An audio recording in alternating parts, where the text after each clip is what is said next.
Le Collège supérieur de Sherbrooke suspend temporairement ses activités après un refus de renouvellement du ministère de l'Éducation. C'est près de 300 étudiants qui se retrouvent sans plan pour terminer leur DEP. J'ai terminé mon stage, j'ai posé mon rapport pour ça, mais soudain, l'école est fermée. Elle n'a plus de permis pour éduquer, pour que ce soit. Je dois avoir une attestation de réussite. Vu que le ministère de l'Éducation a fermé l'établissement, ils ne peuvent pas me donner mon attestation de réussite car ils ont coupé toutes sortes d'activités administratives. La décision de fermer certains établissements d'enseignement qui offrent des formations professionnelles a été prise selon le ministère de l'Éducation dans le respect de la loi sur l'enseignement privé à la suite d'une analyse de leur situation au regard des exigences applicables. Puis les conséquences, elles sont pour l'ensemble des étudiants, bien évidemment, parce que là, il y a comme une pause, une suspension dans leur parcours universitaire, scolaire. Mais le plus gros impact, dans le fond, c'est vraiment pour les étudiants internationaux, ceux qui viennent de l'étranger, parce qu'ils ont investi énormément d'argent dans ce cursus. Ça met une pause dans leur parcours collégial universitaire, mais ça met aussi une pause dans leur parcours migratoire. On voit que leur démarche d'immigration ne sera pas simple. Il va falloir modifier leur certificat d'acceptation du Québec. Il va falloir voir les lettres d'établissement, qui va les accepter, puis aussi quelle partie de leur programme va être reconnue. Quelqu'un pour lequel il restait un cours à faire, qu'est-ce qui va lui être offert finalement? Puis là, ce qui se passe, c'est que puisqu'ils n'étudient plus, ils n'ont plus le droit non plus de travailler. Il faut bien savoir que la plupart du temps, ces étudiants-là sont aussi des pères et des mères de famille, donc ils doivent aussi subvenir aux besoins de leurs enfants. Il y a des gens qui ont pris des prêts personnels pour payer leurs études de la banque. Ils le payent. Maintenant, là, ils payent. Chaque mois, ils payent une tranche. Et le ministère a fermé l'école là, donc ils ne peuvent pas travailler, ils ne peuvent rien faire. Comment ils vont payer leurs prêts personnels ou quoi que ce soit? Par écrit, le Collège supérieur de Sherbrooke mentionne déployer tous les efforts nécessaires pour faire renverser la décision. Selon le Collège, le gouvernement doit mesurer l'urgence de la situation et ses conséquences. Nous lui demandons d'agir rapidement. Chaque journée d'attente ajoute à l'angoisse de nos élèves qui ne doivent pas être les victimes de cette situation. On est venu ici pour construire un avenir, pour aider à monter une économie belle. C'est pour ça, si ça reste de même, pour que je sois honnête, ça ne me tenterait pas de rester dans un pays qui te donne seulement des problèmes. Le ministère de l'Éducation s'engage à communiquer les informations et les procédures à suivre aux étudiants impactés qui désirent poursuivre leurs études au Québec. À Sherbrooke, Marc-Antoine Mailloux pour Nouveau Info. En prévision des orages violents avec risque de tornades qui pourraient toucher Sherbrooke en fin de journée mardi, la sécurité municipale demande à la population de rester vigilante et de se préparer aux conséquences. On demande aux gens s'ils ont des parasols ou des choses qui pourraient partir au vent, qui pourraient devenir des projectiles, de les enlever. On demande aussi aux gens, on a avisé les terrains de camping, les 3 terrains sur notre territoire, de demander aux gens saisonniers puis les passeurs camping de fermer leur auvent, les gens, s'ils sont en tente, de ne pas rester dans leur tente durant le passage de l'événement. C'est ce mardi 14 juillet que commence l'édition 2026 de la Fête du Lac des Nations. Laurence, on l'entend, on est en train de faire les derniers préparatifs à cette heure-ci. Oui, les derniers préparatifs, effectivement, là, qui se passent en ce moment, ça brouille, ça grouille là, sur le site, tout le monde travaille, tout le monde est là. On est excités d'accueillir les festivaliers ce soir. Puis on travaille toujours jusqu'à la toute dernière minute, Oui. jusqu'à ce que ça commence. Oui, exactement. Là, on finalise vraiment tout aujourd'hui, puis à 4 heures, on va être prêts à accueillir les personnes. Là, cet avant-midi, le ciel nous est pas mal tombé sur la tête. On a eu un énorme orage. Il y a encore des risques là, au courant de la journée. Comment on se prépare à cette météo-là? Bien, de notre côté, nous, on a un système assez performant là, où est-ce qu'on suit la météo là, en direct. Fait qu'on sait qu'est-ce qui se passe dans les cellules. Fait qu'on est prêts, nous, à réagir, à agir. Mais le festival a lieu beau temps, mauvais temps. On invite les gens à venir, petit poncho, manteau de pluie, prêts à fêter pareil. Puis s'il y a des changements, on va le dire sur nos réseaux sociaux. Fait qu'on invite les gens là, à venir nous voir à cet endroit-là.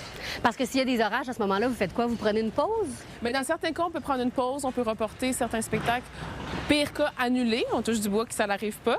Mais on informe les gens là, dans ce cas-là. Mais normalement, on continue là, les activités, même si... L'année dernière, pour l'édition 2025, le coup d'envoi avait été donné par Charlotte Cardin. Ça avait été un immense succès. C'était salle comble, parc comble, on pourrait dire. À quoi on s'attend pour cette année? Est-ce qu'on aura des grosses soirées comme on a eu l'an dernier? On aura certainement des grosses soirées cette année, surtout le jeudi avec 3 Days Grace là, qui vient. On a quand même une bonne soirée en vue. Là, ça va rocker certainement. Puis on a quand même samedi, mardi aussi, là, que c'est beaucoup de monde qui s'en viennent aussi. Puis les autres journées, évidemment, là, on invite les gens à acheter leurs billets là, d'avance pour éviter la file puis garantir leur place là, au festival. Est-ce qu'il y a déjà des soirées où on est à guichet fermé? Bien, il y a plusieurs soirées qu'il y a des zones qui sont déjà complètes. Les passeports aussi sont à 75 vendus. Fait que si les personnes veulent venir toute la semaine, c'est maintenant que ça se passe là, pour acheter leur passeport. On parlait des défis de la météo. D'autres fois, il y a d'autres défis avec les artistes. J'ai entendu que Fred, qui sera sur scène ce soir, arrivait de France aujourd'hui. Oui, effectivement. Est-ce que c'est déjà arrivé que des artistes n'arrivent pas à temps, qu'ils soient retenus ailleurs? Bien, c'est déjà arrivé que certains artistes arrivent dans une mauvaise aéroport. Donc, on a dû parfois les chercher, là, parfois à Québec, puis dans la même journée pour qu'ils viennent ici puissent performer. Ça arrive des fois des petites affaires comme ça, mais autrement, là, ça se passe rondement. On est habitué à ce genre de déplacement-là. Et d'année en année, évidemment, on essaie d'améliorer le festival. Est-ce qu'il y a des nouveautés cette année? Oui, plusieurs nouveautés cette année également. Là. On a des nouvelles zones, donc on invite les gens à venir essayer le quartier des Rythmes Belles. On va avoir le plancher des Winslow Dancers qui va être là, puis plusieurs activités de danse qui vont se passer toute la semaine. Fait qu'on va avoir du afrobeat, on va avoir du hip-hop, on va avoir plusieurs choses là, qui vont être présentes dans cette zone-là. Puis aussi, on vous invite à aller découvrir notre zone active où est-ce que vous allez pouvoir faire du sport, essayer différents types de sport également. Là. Allez voir ça sur notre site web, là, tout est informé là-dessus. On vous souhaite en tout cas une merveilleuse édition 2026 puis du beau temps. Oui, merci beaucoup. Merci, Laurent. Une place en garderie à 9,65 plutôt qu'à plein tarif. Pour des milliers de familles québécoises, cette différence pourrait bientôt devenir réalité. Le gouvernement du Québec a annoncé la conversion de plus de 5 000 places non subventionnées. Et parmi les projets retenus, l'Académie Les Petits Bonsaïs à Bécancour. Il y a des familles, selon les endroits, qui payent peut-être 70-80 $ par jour par enfant. Et là, on passe à 9,65 $. Donc, c'est vraiment une pression énorme sur le portefeuille des familles qui s'allège, qui s'enlève. Alors, vraiment, ça, on veut aider nos familles. Alors, je pense que c'est une belle nouvelle. Les enfants vont garder les mêmes amis, sauf qu'au lieu de payer 60-70 pièces par jour, ils vont payer 9 $. Le 9 $ et quelques, le tarif des CPE. Donc, ça fait longtemps que je travaille avec la garderie ici. Pour moi, c'est l'aboutissement peut-être de la conclusion la plus heureuse et souhaitée possible. Ce sont au total 74 garderies non subventionnées qui feront la transition vers le réseau subventionné, tandis que 8 autres deviendront des CPE.